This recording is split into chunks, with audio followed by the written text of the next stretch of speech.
का रे बरोबर मला एक सांगा, ज्यावेळेस तुम्ही एसटीच्या बस स्टँडवर बसता आणि एकच गाडी असती, त्याचं तुम्ही रिझर्वेशन केलेलं असतं, पैसे आधीच भरलेले असतात समजा, मग तुमचं बंद लक्ष कशाकडे असतं? काय रे रोहित सांग बरं. सर ते आवाज सांगतात. आवाजाकडे? कोणाच्या आवाजाकडे? त्या बाईच्या आवाजाकडे. गाडी क्रमांक 15 भवन सोलापूर कोल्हापूर जाणारी गाडी तर हा, सांगतात ती त्याच्याकडे काऊन लक्ष राहते बरं? ती गाडी कारण हुकाव नाही म्हणून. हुकाव नाही म्हणून. बरोबर आहे बाळा, त्या गाडीकडे काऊन लक्ष राहतं? तू तुझ्या ती गाडी हुकू नये हुकाव नाही म्हणून. हुकलं तर काय होईल? आपल्या जागा भेटा म्हणून जाऊन जागा भेटा बसायला. म्हणून. मग मला सांगा, शिक्षक बी रोज आल्या आल्या म्हणतात बाळा फळ्याकडे लक्ष द्या, इकडे लक्ष द्या, आणि त्यावेळेस तुम्ही लक्ष देत नाही. काऊन? ते महत्वाचं नाही का?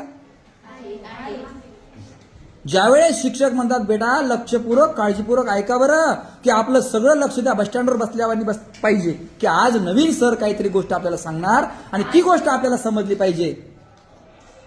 तिथं तरी एक एसटी हुकल, ती एसटी पुन्हा घेता येईल, लयतले 100-200चं तिकीट जाईल, पण बाळांनो हे आयुष्याचं बर्बाद होण्याचं तिकीट जाणार आहे तुमचे, जर तुम्ही शिक्षकाच्या आवाजाकडे लक्ष दिलं नाही तर. याला इतकी छोटी गोष्ट समजू नका तुम्ही. समजलं का? ते 50 रुपयाचं तिकीट जाईल, 200चं तिकीट जाईल, गाडी पुन्हा येईल, पण पुन्हा 7वी वापस येणार नाही, पुन्हा हा बेंचही पुन्हा भेटणार नाही, आणि पुन्हा पायथागोरस थेरमही पुन्हा शिकता येणार नाही बाळांनो.